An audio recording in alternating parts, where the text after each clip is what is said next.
Nagdomina pa rin si Nikola Jokic at Jamal Murray pero nakipagsabayan naman sila LeBron James at Anthony Davis. Kaya lang mas malakas ang supporting cast ng Nuggets.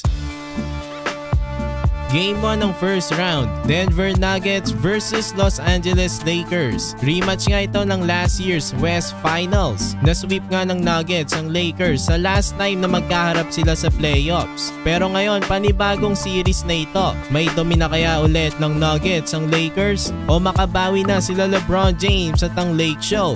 Sa start ng first quarter, magandang simula ni Nikola Jokic. Nakadakdak nga agad si Joker at umiscore ng 11 points dito sa first quarter. Pero nakasabay naman ng duo ng Lakers, Anthony Davis slam dunk. Tapos pinostehan naman ni LeBron James ang maliit na si Murray. Easy basket yan para sa kanya. Naka-score naman ng 12 points si LeBron James dito sa first quarter. 2 out of 2 pa from beyond the arc. Pati sa depensa, engaged na itong si LeBron. Sinupalpal ang kanyang former teammate na si KCP. Nakalamang agad ng Lakers dito sa first quarter ng 8 points, 33-25.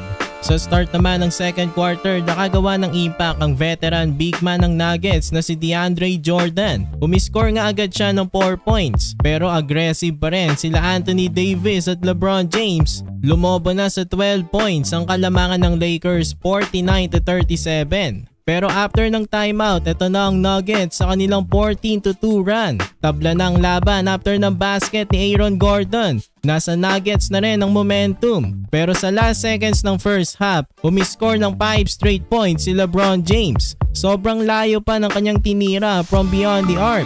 May 19 points na siya dito sa first half. Sinundan naman niya ng 18 points ni Anthony Davis. Kaya lang, tatlo na lang ang kanilang kalamangan, 60-57. Sa start ng third quarter, nakalamang ng Nuggets sa tres ni Michael Porter Jr.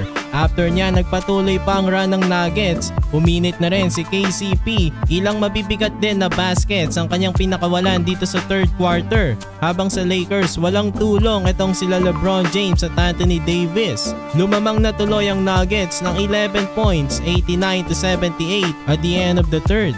Sa start ng fourth quarter, Jamal Murray 3-pointer over Anthony Davis. Tapos nakapag-contribute na rin si Christian Brown. Lumobo na sa 15 points ang kalamangan ng Nuggets. Pero lumaban pa naman ang Lakers at naikat pa nga nila sa 6 points ang lead ng Nuggets. Kaya lang dahil nga nasa Denver na ang momentum, kinapos ng Lakers sa kanilang paghabol. In the end, nanalo pa rin ang Denver Nuggets sa score na 114-103.